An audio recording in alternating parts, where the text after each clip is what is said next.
Hello, friends, and welcome to another episode of the Foundation Worldview Podcast, where we seek to answer your questions so that you can equip the children that God has placed in your care to carefully evaluate every idea they encounter and understand the truth of the biblical worldview. I'm your host, Elizabeth Urbanowitz, and I'm thrilled that you've joined me for another episode today. Today's question says, how should I deal with my toddler's temper? He will scratch the skin off the back of your hands if you try to pick him up to do what needs to be done, as well as kick, etc. What should I do? And my heart really goes out to the parent who wrote in this question because parenting toddlers is incredibly difficult. Now, those of you who have followed the Foundation Worldview podcast for a while now, you know that I do not have my own biological children, that my background with children is in the educational setting. So that is a little bit different than the home. But I do know from having many close friends who have parented toddlers, to just working with toddlers myself, that it's a really difficult age. It's physically demanding, it's emotionally demanding, it's mentally demanding, and it can be difficult to know how to navigate a toddler having a temper, which is unfortunately typical for many, if not most, toddlers. So that's the question we're going to dive down deep into today. What do we do? What should we do when toddlers have a temper, when they have a temper tantrum? Before we dive down deep into answering this question, if you found the content of this podcast beneficial, please be sure to like and subscribe so that you don't miss any future episodes. And also please share this content with those within your sphere of influence. Also, if you have a question that you would like for me to answer on a future Foundation Worldview podcast, you can submit that by going to foundationworldview.com/podcast. Now, as we think about this question, I think there are two parts that are necessary in answering it. And the first part is just some general biblical principles that should be guiding our parenting always. And then the second part is specific steps to take when dealing with toddler temper tantrums. So first, just general biblical principles to guide parenting, and then specific steps to take when dealing with toddler temper tantrums. So first, general biblical principles. These are things we've talked about multiple times before on the Foundation Worldview podcast, so they should hopefully be familiar to most of you who are faithful listeners. First, that our children bear the image of God. When our children are given to us, they're given to us as a gift from God, and they bear His image. And so every time we are interacting with our child, we have to remember that they are an image bearer and that we are treating them as such. The second biblical principle we need to keep in the forefront is that our children are fallen. And this means that our children are going to sin. There is this incorrect idea just floating around our culture, but also has infiltrated some parts of the Christian community, that if we do everything correctly, our children are going to somehow come out perfectly. And I am a part of a number of parenting groups on Facebook, and most of them are Christian parenting groups, just so that I can get, an idea of what are some of the issues that Christian parents are facing, and how are others advising them to handle those issues. And I can tell you that my heart just breaks in so many of these parenting groups that I listen or I read about people presenting these situations. My toddler did this and then, screamed or did this or, and then what should I do? And the responses that people give, they just break my heart because I'm like, oh, this poor parent, is thinking that something that's completely unbiblical is going to work. And you're probably wondering, like, Elizabeth, why don't you comment? Well, because in these parenting groups, there's rules like you can't say certain things, and the things that I would recommend are all the things that you're not allowed to say. But, so often what people will say, well, when you told your child no, how did you say no? Because if you present it in a really positive way, they're going to respond to you positively. Like, did you say, you know what, buddy, that's a great idea, but we can't do that right now. Now, could you say that potentially? Yeah, you could say that to your child, but is your child then automatically going to respond to you calmly just because you responded to him calmly? No, because like you and me, your child is sinful. And therefore, because of our sin, we want what we want. We have ourselves as the center of the universe, even though that is completely incorrect. And that's what toddlers are working through. This fact that they have these strong desires that are not met. And the fact of the matter is, because we are fallen, we have incorrectly ordered desires.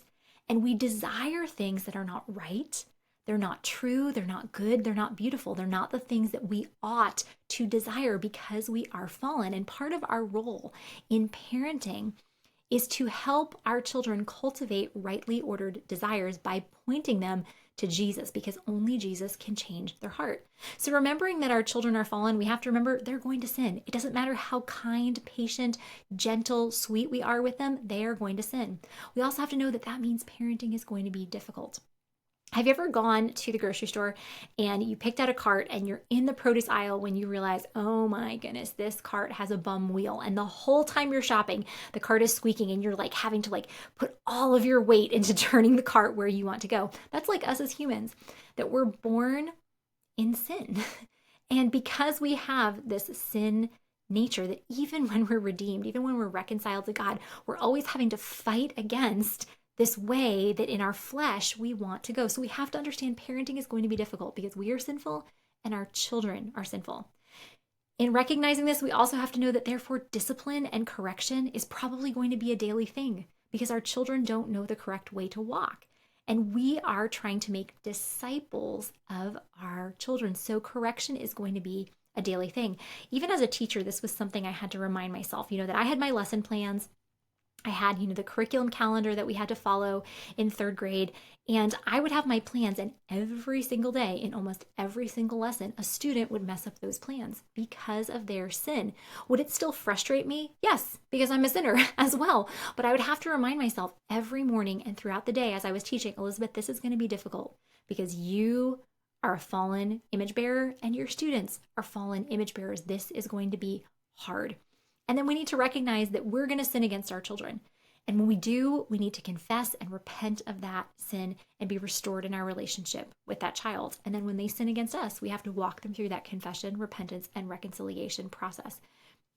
Another biblical principle that we have to remember is that the goal of parenting is to make disciples. The goal of parenting is not to create happy, healthy children. Now, should we want our children to be happy and healthy? Absolutely. Those are good things to desire for our children, but that's not the ultimate goal. The ultimate goal is for them to be disciples of Jesus. Another thing that we have to remember in this is that we so easily buy into the narrative of the secular world, that our culture thinks that the goal of parenting is personal fulfillment.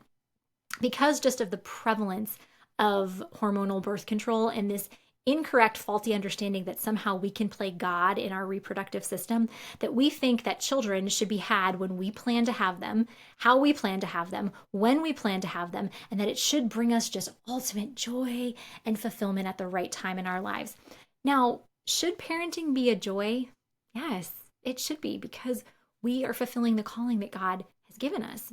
But our joy and our personal fulfillment is not the goal. The goal is to make disciples. And making disciples means that we need to be consistent in our parenting and in our discipline. Because God never lets sin slide. We tend to have this faulty view sometimes that, because of Jesus, God's just like, oh, it's okay, your sin's not that big of a deal. No. To pay for our sin, to be merciful to us, Jesus bore the full weight of God's wrath on our behalf.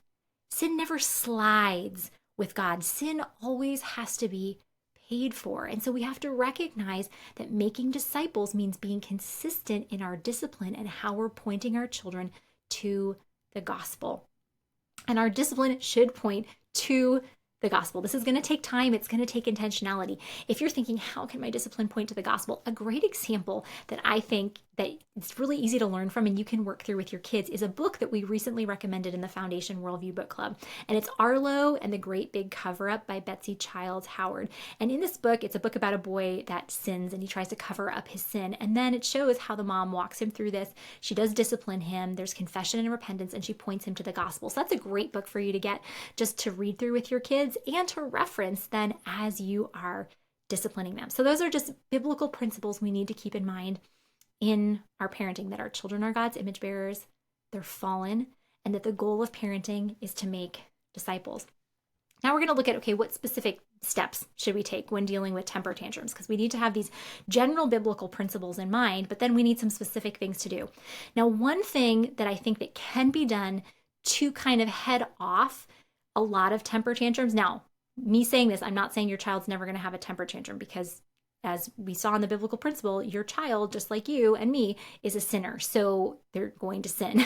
However, I think that a lot of temper tantrums can be circumnavigated when we set expectations ahead of time and practice. For example, when we go to the grocery store, what is the expectation? Is the expectation that our child is going to sit in the cart, that they're not going to touch things, they're not going to grab things, they're not going to open up snacks and start eating them?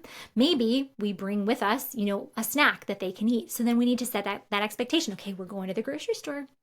We're going to go to the grocery store. It's going to be so much fun to go to the grocery store together. And then say, okay, we have 1, 2, 3 things for you to remember. Okay, the first thing to remember is that you're going to stay with mama in the grocery cart. Okay, you're going to stay with mama in the grocery cart. Repeat that back to me. What's the first thing you're going to do? Stay with mama in the grocery cart. Good job. The second thing we're going to do is we are not going to grab things or yell. Okay, what are we not going to do? We're not going to grab things or yell. And number 3, we're going to eat the snack that mama brings. Okay, what's the third thing? Eat the snack that mama brings. And then go over those things. Okay, so we're going to stay in the cart. We're not going to grab things or yell. And we're going to eat the snack that mama brought. And then practice that. Okay, say, let's pretend we're going to the grocery store. Let's pretend we're going to the grocery store now, okay? And get on your couch and pretend to buckle your child in, then pretend to drive to the grocery store, and then say, okay, we're getting out. Okay, what 3 things do we need to remember? And then you can put your child in a chair, a dining room chair, and then pretend, to wheel them around the house. And what are we going to do? What are we not going to do? And do this for everything, for when you're going to church, when you're going to the library, when you're going to a friend's for a play date, when they have their quiet time in their room, that we tend to underestimate how important it is to train our child to do things correctly. We can't just give them verbal instructions because God has not designed our children primarily as auditory learners. Okay, we actually have to explain things clearly. We have to have them repeat them, and we have to physically get their bodies involved in practicing. So is this going to get rid of all temper tantrums? No, absolutely not. Our children are sinful. They're still going to sin. However, we can circumnavigate a lot of temper tantrums if we set expectations ahead of time and then we practice with them. Second thing we really need to do is we need to make sure that we are consistent in our discipline. Now, this is really, really hard. This is why I think one of the many reasons why I think Satan just has us on this big hamster wheel to nowhere, where we have so many activities and we're so overly programmed and scheduled, we don't have time to be consistent in the way we're discipling our children. So be consistent in your discipline. Have a plan in place ahead of time. Okay, so when your child throws a temper tantrum at the grocery store, what are you going to do? When he throws a temper tantrum at church or at the library or at the play date or in your house, what are you going to do? At the grocery store, maybe what you're going to do is if he throws a temper tantrum, you're going to leave your cart right there and you're going to say, oh, I'm sorry. You can't be in the grocery store with me because this is not how we behave in the grocery store. You're sinning against mama. You're sinning against God. You're sinning against everybody who's having to listen to you scream. And you pull him out. You say, you apologize on your way out. I'm so sorry. There's frozen stuff in there. Please put it back. And you take him home.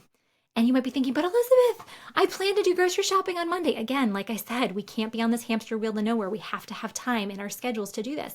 And then maybe, when you go to the grocery store the next time, you try it again. And if he does it a second time, maybe he's not allowed to come with you to the grocery store. Maybe you have to ask, somebody else in your family to watch him, and they're not going to do fun things with him. When they're home with him, that's a time when he is being disciplined. But think ahead of time. Okay, have that plan in place. What are you going to do when he has a temper tantrum in the grocery store, at church, at the library, the play date, any place? Okay, don't let his tantrums control your day. Okay, have this plan in place for what you're going to do. Then he does need to be disciplined. So many of these parenting groups I'm part of at Facebook, they just tend to think as long as you speak calmly and rationally with the child, they're going to be like, oh yes, mother, that makes complete sense. And I'm going to model you being patient. Should we model patience for our children? Absolutely. God is patient with us. Yes, we should be patient with our children, but we shouldn't think that just because we're being patient, that our children are automatically going to be like, oh, clearly now I understand. I should be patient with you too. They're going to need to be disciplined when they sin. And the discipline, it should be developmentally appropriate. And the punishment, so to speak, should fit the crime. Okay, again, I've said this in previous podcasts. We're not disciplining our children out of anger. There should be no violence. There should be no abuse, whether it's physical, emotional, nothing like that. Okay, this needs to be discipline that honors God and honors our child as an image bearer of God. So we need to think, okay, what's developmentally appropriate and what fits the crime? Now, I know that so many people nowadays are against spanking or any form of physical discipline. I can understand that, especially when people have been in situations of abuse where their parents have abused them through physical discipline. And so if that is you, I am so very sorry that you experienced that. That was, that's not the heart of God for you to be physically abused. And I'm so very sorry for that. But sometimes physical, not but, and because physical discipline is different than abuse. Because we never want to have anything that's going to actually harm our child. But physical punishments when kids are toddlers is really important, because just think of your toddler's body. Your toddler doesn't have a lot of fine motor control, and they're constantly doing things with their bodies. And so they need sometimes a physical reminder. This doesn't mean that they need to get spanked all the time. Can spanking be a part of it? Yes, but a physical discipline can be a time out where their body is physically moved to a different location. Now, it sounds like for this parent that their child is just kind of out of control when they're having a temper tantrum. So it might be that your child needs to be in a more confined space, whether that's a pack and play, where the floor has been, or the mattress has been lowered to the ground, or just somewhere where he's not going to physically be able to harm someone else. So again, physical punishments, they need to be developmentally appropriate. They need to be done in the understanding that our children bear the image of God. We need to do them carefully, but little ones do need some physical reminder that what they did is wrong. Another punishment that would fit the crime, this parent mentioned that her son scratches her and tries to scratch the skin off the back of her hands. Well, if he didn't have nails, like long nails, I'm not saying any nails at all. I'm saying if he didn't have long nails, he wouldn't be able to do that. So maybe part of the punishment is that twice a week, your child has to get his nails clipped so that he doesn't have the capability of scratching the skin off of the back of your hand. So we need to think of what are developmentally appropriate consequences that fit the crime. Also, this question was written in by a female. And so if you're really struggling in this and it doesn't seem like anything that you're doing is helping your son, it would be wise to get your husband involved in this. Our culture just feeds us this lie that moms and dads are interchangeable and they're replaceable, where that just is not true. Even if we think of physically, what it takes to physically make a child and then how a child is grown and developed within the womb, that moms and dads are not interchangeable, nor are they replaceable. And so frequently, children have a greater fear, and I don't mean fear of, but I mean fear for, as in respect for the dad. Now, this might not be your case, but if it is, then it's really important that you have your husband involved in the discipline process. I know in my own family, my mom, she was great at disciplining us consistently, but a lot of times we wouldn't take her seriously when we were being disciplined. And then she would bring my dad in and we suddenly took things very seriously. So that's something for you to consider as well. Also, just as a little bit of perspective, because you're in the throes of this and how difficult this is, it's sometimes hard to see the light at the end of the tunnel. But if you are consistent with your discipline, things will get better over time.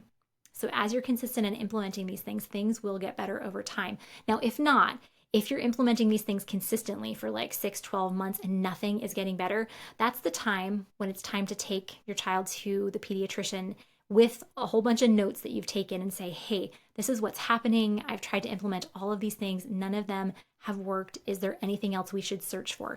Because I had a friend who she was a teacher. And so she had seen literally hundreds of kids. And so when her son was 4 years old, she realized that something wasn't correct with the way that he was responding to her discipline, because she had seen hundreds of other kids and she had worked with hundreds of other kids in a school. And so she wrote all of these things, these notes down. She took them to the pediatrician and the pediatrician said, I think I know what this is. And they found out that her son had an autoimmune disease where his immune system was actually attacking his brain. And so he was responding in these ways because literally his brain was being attacked by his body. Now, this is not the vast majority of children, but there are cases like that where this can happen, or there are cases where our children might have another illness or they might have a disability. And then we have to think of other things. The advice that I gave today is just for in general, when your child does not have any physical or cognitive disability. These are things that tend to be wise. Now, this is a short podcast and I am not the fount of all wisdom. So there are some other really great resources that I would highly recommend that you check out. The first of them is Getting to the Heart of Parenting series by Paul David Tripp. He really looks at what does it look like to parent through the lens of the gospel, and then he gives specific advice for parenting children of different ages. So highly recommend you check out that series. Also recommend that you check out the series Parenting with Love and Logic. While the people who wrote this series are Christians, this series is not overtly Christian. However, it gives you just some good ideas for how can you love your child while also logically looking at how should I parent them, how should I help guide them as they're dealing with these sinful tendencies. Then another ministry that I would recommend is called Visionary Family Ministries, put out by Dr. Rob and Amy Reno. They have 7 children of their own, and they just have lots of great resources, podcasts, books, blogs, other things that you can check out to think through how do I parent biblically at these different stages of development. Well, that's a wrap for this episode, but as always, my prayer for you as we leave this time together is that no matter the situation in which you and the children God has placed in your care find yourselves, that you would trust that God is working all things together for your good by using all things to conform you more into the image of His Son. I'll see you next time.